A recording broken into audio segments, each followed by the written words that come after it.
পরীক্ষার ঠিক আগে এই 5টি খাবার খেলে আপনার ব্রেন থাকবে সবচেয়ে শার্প। তাহলে আপনারও যদি এই সমস্যাটা থাকে, পরীক্ষার হলে গিয়ে সবকিছু ভুলে যান, পরীক্ষার মাঝপথে চলে আসে ক্লান্তি বা ঘুম ঘুম ভাব, তাহলে এই ভিডিওটা আপনার জন্য। শেষ অবধি সঙ্গে থাকুন আর দেখে নিন কি কি খাবার খেয়ে পরীক্ষার হলে গেলে আপনার এনার্জি পুরো সময়টা একই রকম থাকবে। পরীক্ষার ঠিক আগে কি খাবেন, কি খাবেন না, আর কোন খাবারটা সবচেয়ে বেশি ক্ষতি করবে আপনার পরীক্ষার দিন, সেটাও জেনে নিন। একদম প্রথম যে খাবারটার নাম করব, শুনে অনেকেই অবাক হবেন, কারণ আমরা ছোটবেলা থেকে শুনে আসছি সেই খাবারটা পরীক্ষার দিন খেতেই হয় না। সেটা হলো ডিম। ডিম হলো ব্রেনের জ্বালানি।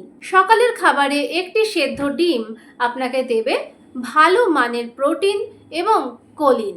এই কোলিন আপনার স্মৃতিশক্তি ধরে রাখতে খুব সাহায্য করে। তাই পরীক্ষার দিন সকালে যদি আপনি একটি সেদ্ধ ডিম আপনার খাবারের মধ্যে যোগ করেন, তাহলে অবশ্যই আপনার পরীক্ষা খারাপ হওয়ার বদলে ভালো হবে। যদি আপনার মনে কুসংস্কার থাকে তাহলে খাবেন না। ডিম খেলে যদি আপনার অ্যালার্জি থাকে বা শরীর গরম হয়ে যাওয়ার প্রবণতা থাকে, তাহলে আপনি ডিমটা অ্যাভয়েড করবেন।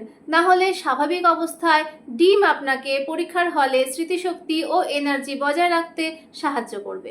দ্বিতীয় খাবারটি হলো কলা। এটি আপনাকে দেবে দ্রুত এবং স্থির শক্তি। কলায় থাকে প্রাকৃতিক কার্বোহাইড্রেট, পটাশিয়াম ও ভিটামিন B6।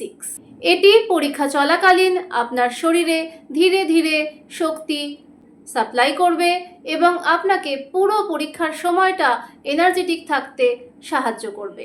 তাই পরীক্ষা চলতে চলতে মাঝপথে আমাদের যে ক্লান্তি বোধ হয়, সেটার থেকে আপনি বাঁচতে পারবেন।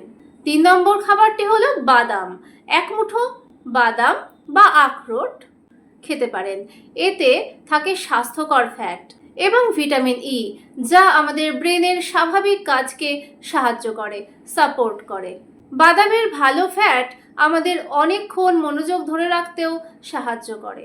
4 নম্বর হলো জল। সবচেয়ে আন্ডাররেটেড একটা জিনিস, যেটা আমরা পরীক্ষার হলে ঢোকার সময় একটু কম খাই, সবচেয়ে ভুল করি সেটা। সামান্যতম ডিহাইড্রেশন, সামান্য জল শূন্যতা আমাদের মনোযোগ ও চিন্তার গতি কমিয়ে দিতে পারে। এর ফলে পরীক্ষার সময় আপনার সঠিক তথ্য সঠিক সময়ে মনে না আসাটা হতে পারে আপনার শরীরের ডিহাইড্রেটেড হয়ে যাওয়া। তাই পরীক্ষা দিতে যাওয়ার আগে পর্যাপ্ত পরিমাণে জল খেতে হবে।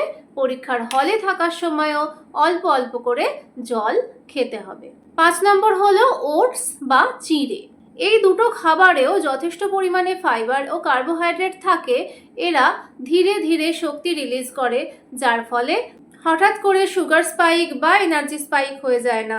পুরো সময়টা স্টেবল এনার্জি আপনি পেতে। পরীক্ষার হলে থাকাকালীন আপনার ক্লান্তি বা ঘুম ঘুম ভাব কম হয়। এবার বলবো কোন খাবারগুলো একেবারে এড়িয়ে চলতে হবে। পরীক্ষার আগে কখনোই খাওয়া যাবে না অতিরিক্ত মিষ্টি খাবার, ভাজাভুজি, অতিরিক্ত তৈলাক্ত কোনো খাবার, সফট ড্রিঙ্কস বা সহজে হজম হয় না এই রকম কোনো ভারী খাবার। এইসব খাবার খেলে আপনার হঠাৎ করে এনার্জি বেড়ে যেতে পারে, কিন্তু আধ ঘন্টা পর থেকেই আপনার সেই এনার্জি ডাউনফল হতে শুরু করবে আর আপনার পরীক্ষার হলে লেখার বদলে আপনি ঘুমিয়ে পড়তে পারেন। এই ঝিমুনি ভাবের সাথে আসবে অস্বস্তি এবং মনোযোগের অভাব। মনে রাখবেন, নতুন কোনো ব্রেন বুস্টার খাবার বা কোনো এনার্জি ড্রিঙ্ক নয়। আপনার ভালো পরীক্ষা দেওয়ার জন্য দরকার ভালো ঘুম, সঠিক খাবার, পর্যাপ্ত জল এবং কনফিডেন্স। পরীক্ষার হলে সবচেয়ে ভালো পারফর্ম করার এই হলো আপনার 4টি অস্ত্র। খাবার দাবার সংক্রান্ত আরও অনেক তথ্য জানতে সাবস্ক্রাইব করে রাখুন। এই ভিডিওটা ভালো লাগলে লাইক করুন।